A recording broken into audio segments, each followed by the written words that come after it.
isang senator. Pinahiya ang ibang senator na may ginagawang hindi konektado sa impeachment. Ano kaya yun? Sunod na balita, 2 senador nagkasagutan. Sino kaya yun? At yan ang aalamin natin sa JP Amazing Stories. Nagsimula ang tensyon sa impeachment court nang humingi ng pagkakataon si Senator Judge Robin Padilla na magbigay ng isang maikling manifestation. Pinayagan naman siya ng presiding officer na magsalita sa harap ng kanyang mga kapwa senator judges. Bago simulan ang kanyang pahayag, saglit munang nagdasal sa Arabic si Robin. Pagkatapos nito, ipinaliwanag niya ang tungkol sa mga lumabas na balita na hindi umano siya sumunod sa Office of the Ombudsman. Ayon kay Robin Padilla, nalungkot siya nang mabasa sa mga balita ang aligasyong hindi raw siya sumusunod sa batas.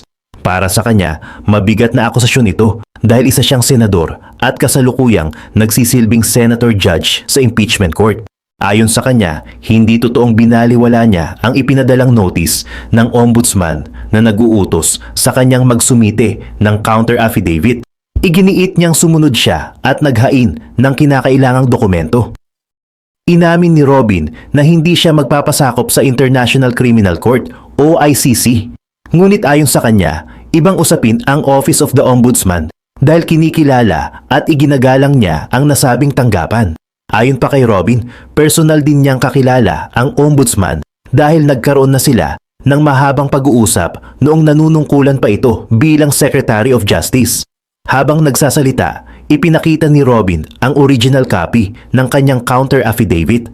Ayon sa kanya, mahalaga ang original document dahil ito ang patunay na nagsumite talaga siya ng kanyang sagot sa ombudsman.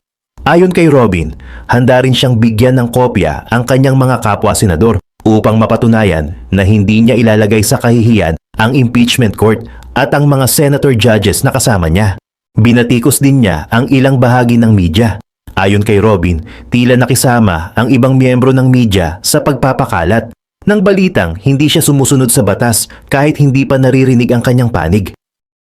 Ayon sa kanya, hindi dapat agad husgahan ang isang senador nang hindi mo na binibigyan ng pagkakataong makapagpaliwanag at makapagtanggol sa sarili.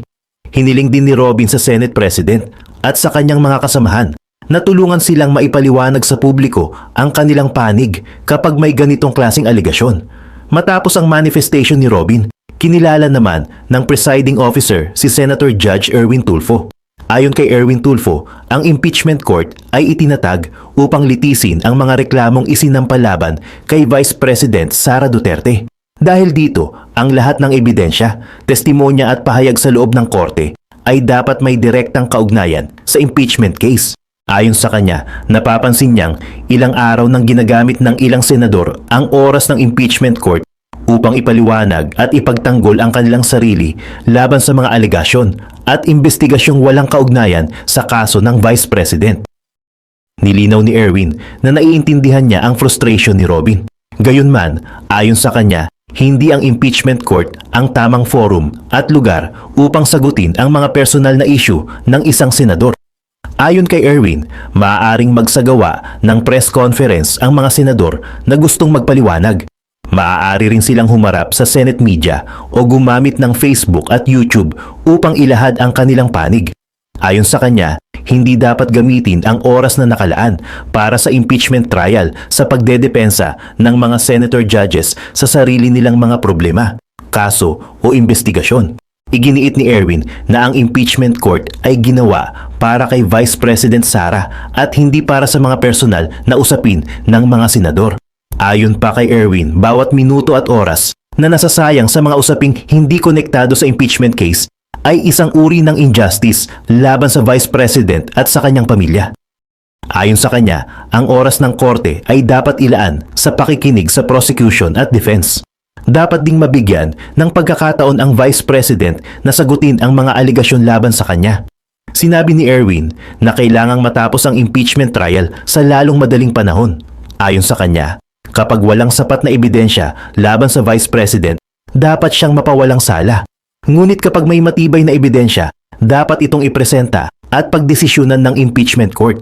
Bago matapos ang kanyang manifestation, muling iginiit ni Erwin na hindi tamang gamitin ang impeachment court upang ipagtanggol ng mga senador ang kanilang mga sarili. Ayon sa kanya, dapat dalhin ang mga personal na paliwanag sa media o social media at hindi sa impeachment proceedings. Matapos nito, kinilala naman ng presiding officer si Senator Judge Alan Peter Cayetano. Ayon kay Alan Cayetano, ikinatutuwa niyang marinig na nag-aalala si Erwin tungkol sa posibleng justice o injustice laban kay Vice President Sara. Gayunman, hindi siya sumang-ayon sa pahayag na walang kinalaman sa impeachment proceedings ang usapin tungkol sa integridad ng mga senator judges. Ayon kay Alan, palaging mahalaga ang integridad ng korte at ng mga judges na nakaupo rito.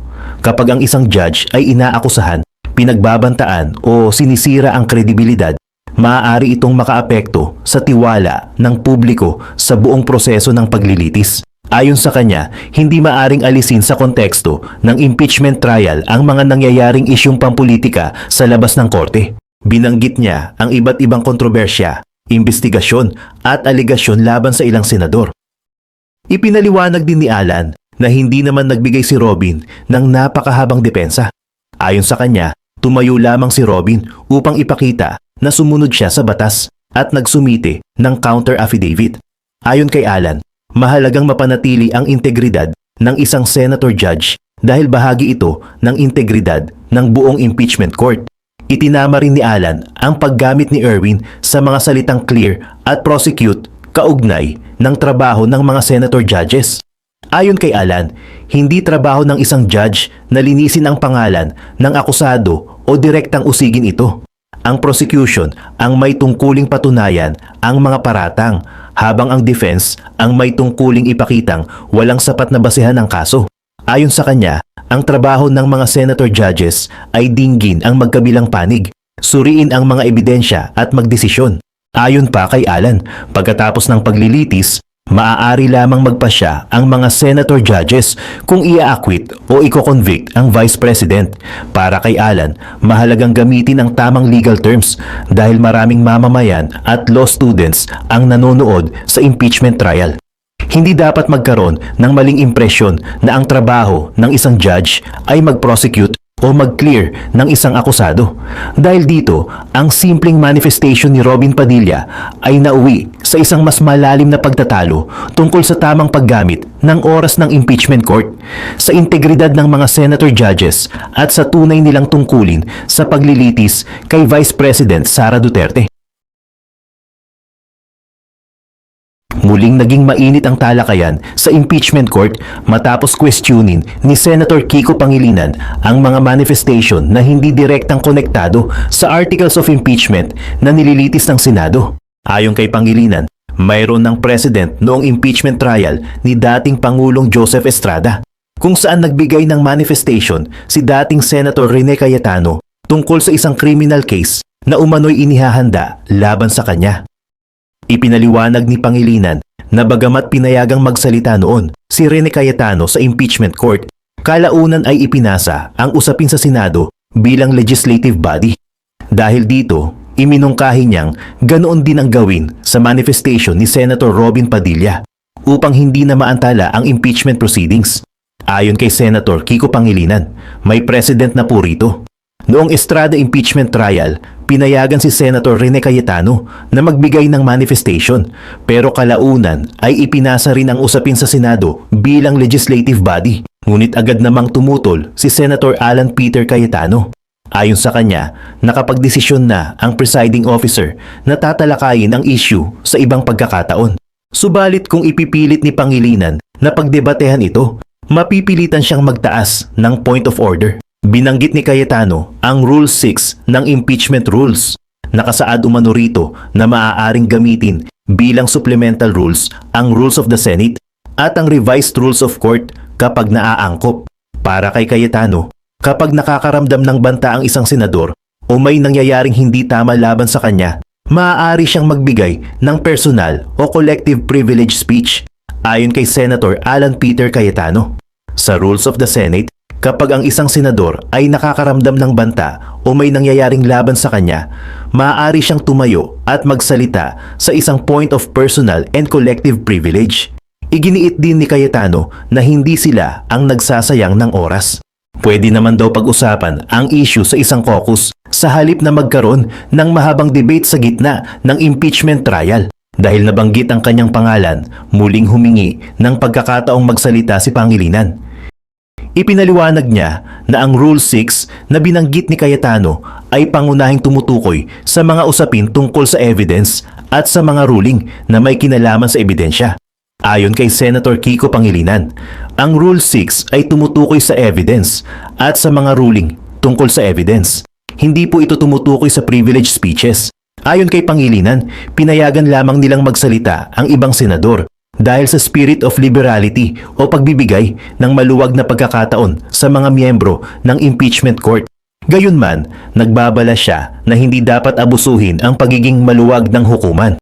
Ayon kay Senator Kiko Pangilinan, hindi kami tumutol noong nagsalita siya noong nakaraang linggo, pero huwag naman po nating abusuhin ang liberality ng court na ito. Matapos ang palitan ng argumento, naglabas na ng ruling si Presiding Officer Chis Escudero. Ayon sa kanya, hindi dapat pahabain ang pagtalakay sa mga collateral matters o mga usaping walang direktang kaugnayan sa Articles of Impeachment. Nagpasya si Escudero na mananatili sa official records ang manifestation ni Senator Robin Padilla. Gayunman, ang usapin ay ipapasa sa Senado bilang legislative body katulad ng nangyari sa manifestation ni dating Senator Rene Cayetano. Ayon kay Presiding Officer Chis Escudero, ang manifestation ni Senator Judge Padilla ay mananatili sa records, ngunit ito ay ire-refer sa Senado bilang legislative body kung saan maaari itong talakayin. Ipinaliwanag din ni Escudero na kasalukuyang nakareses ang Senado at ang impeachment hearings lamang ang pagkakataong nagkikita at nakapagsasalita ang mga senador. Kapag nag-resume na ang regular session pagkatapos ng State of the Nation address ng Pangulo, doon maaaring ilabas ng mga senador ang kanilang mga hinaing o reklamo bilang mga lehislador at hindi bilang mga senator judge. Ayon kay Presiding Officer Chis Escudero, kapag nag-resume na ang Senado, magkakaroon ng pagkakataon ang bawat senador na talakayin ang anumang ginagawa laban sa kanila. Iyon ang tamang forum upang imbestigahan ang mga aligasyon. Tinanggap naman ni Alan Peter Cayetano ang ruling. Tinahma lamang niya ang nauna niyang pahayag at sinabing stamp mail at hindi registered mail ang kanyang tinutukoy. Dahil sang-ayon siya sa naging desisyon, hindi na niya ipinagpatuloy ang argumento tungkol sa Rule 6. Pagkatapos nito, nagpasalamat si Senator Bongo sa naging ruling ni Escudero. Ayon sa kanya, 8 araw na lamang bago muling mag-convene ang Senado, kaya doon na maaaring pag-usapan ang mga isyong inilabas ng mga senador. Ayon kay Senator Bongo, importante ang bawat oras at bawat segundo ng trial. Day 7 pa lamang ito sa mahaba nating pagdaraanan. Ngunit tila nawalan na ng pasensya si Senator Raffy Tulfo dahil sa haba ng naging talakayan. Nang siya ay kilalanin ng presiding officer, direkta niyang sinabi na dapat nang magsimula sa pangunahing usapin. Ayon kay Senator Raffy Tulfo, "Can we start now, sir? We wasted 26 minutes for nothing." Dahil dito, opisyal nang ipinagpatuloy ng impeachment court ang pagtalakay sa 2 motion ng prosecution. Ang una ay tungkol sa pag-issue ng subpoena sa mga bangko at sa Anti-Money Laundering Council. Ang ikalawa naman ay para sa Bureau of Internal Revenue. Unang kinilala si Senator Joel Villanueva upang magtanong. Nais niyang malinawan kung maaaring hati-hatiin ng impeachment court ang isang mosyon at pagdesisyunan ng magkakahiwalay ang bawat hinihinging dokumento. Ayon kay Villanueva, sa mga regular court ay maaaring i-grant ang isang bahagi ng mosyon at i-deny naman ang ibang bahagi, depende sa legal at factual basis ng bawat request. Ayon kay Senator Joel Villanueva, maaari po bang suriin ang bawat subpina ng magkakahiwalay sa halip na tratuhin ang buong mosyon bilang all or nothing? Sumagot si Escudero na 2 mosyon lamang ang inihain ng prosecution at magkakaroon ng tig-isang desisyon para sa bawat mosyon. Hindi maaaring basta hati-hatiin ng impeachment court ang mga ito dahil dapat manatiling passive body ang hukuman. Ayon kay Escudero, kapag ang mga senator judge mismo ang naghati sa mosyon at binago ang paraan ng paghingi ng relief, para na ring nakikialam ang hukuman bilang isa sa mga partido sa kaso. Ayon kay Presiding Officer Chis Escudero, bilang mga hukom, hindi tayo maaaring masyadong aktibong makilahok sa paraan ng mosyon na inihain ng isang partido. Binanggit din niya ang president sa impeachment trial ni dating Chief Justice Renato Corona, kung saan sinabi ni dating presiding officer Juan Ponce Enrile na ang ruling sa isang motion ay indivisible at maaari lamang questionin o iapela ng buo. Gayunman, nilinaw ni Escudero na bagamat isang desisyon lamang ang gagawin para sa bawat motion, maaari pa ring hindi ibigay ng impeachment court ang lahat ng eksaktong hinihingi ng prosecution. Maaaring limitahan ng hukuman ang saklaw ng ibibigay na supena depende sa magiging desisyon ng mga senator judge. Matapos malinawan, nagtanong si Villanueva tungkol sa pagkakaiba ng paglalabas ng supena at ng pagtanggap sa dokumento bilang ebidensya. Nais niyang malaman kung ang pag-issue ba ng supina ay otomatikong nangangahulugan na admissible at relevant na ang mga dokumentong makukuha. Ang tanong ay sinagot ni Prosecutor Chel Diokno.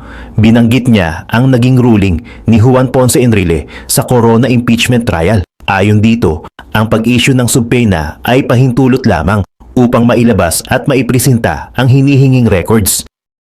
Hindi pa nito otomatikong pinatutunayan na admissible, relevant o may evidentiary weight ang mga dokumento.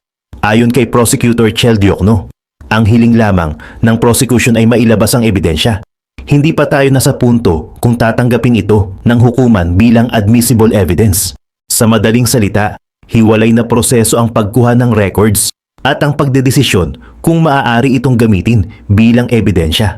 Kapag nailabas na ang mga bank records, AMLC documents o tax records, saka pa lamang susuriin ng impeachment court kung legal ang pagkakuha, may kaugnayan sa articles of impeachment at may sapat na bigat upang isaalang-alang sa paghatol.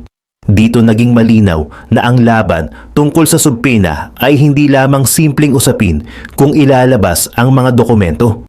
Mas malaking tanong ang naghihintay. Kapag nakuha na ang mga records, tatanggapin ba ito ng impeachment court bilang ebidensya? O haharangin ito dahil sa posibleng paglabag sa batas, privacy at due process?